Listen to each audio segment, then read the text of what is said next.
We're going to take a moment now to go down to the Marshall Space Flight Center in Huntsville, Alabama, where Lori Meggs is standing by. Lori, let's talk about the new study that's on Space Station that's looking at cardiovascular health on the astronauts. It's called Cardiovascular for short, and it's looking at the space-related cardiovascular disease risk to long-duration astronauts. Steve Platts is the principal investigator at the Johnson Space Center, and he tells us more about this study. The short title is CardioOx, and that stands for cardiovascular oxidative stress.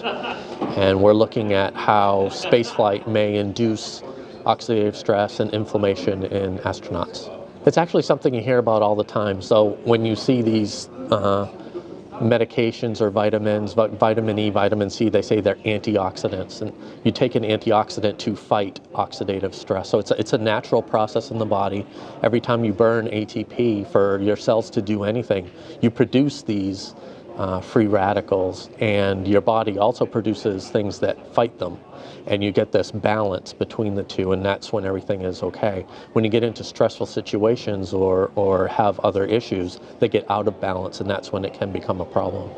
So they're out of balance, what we see in astronauts, or have we even studied Our hypothesis is that we're out of balance. There's a little bit of data that shows we could be out of balance in spaceflight, but on Earth, we know that a lot of the situations that they end up in space, the deconditioning, the diet they have, the radiation exposure, all of those things cause oxidative stress here on Earth. So our hypothesis is that it's doing the same thing in spaceflight. So how are we going to prove this is true?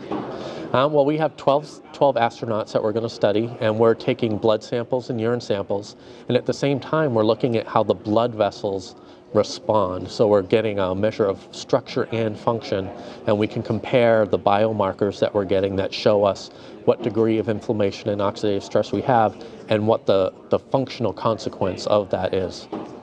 What do we hope to gain from this?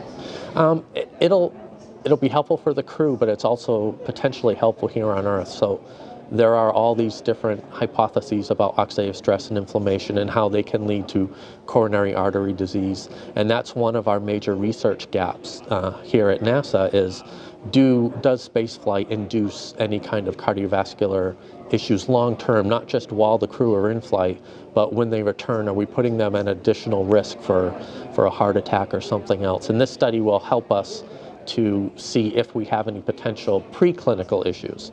And in the time frames that we're talking about, we wouldn't be able to see full-blown clinical issues.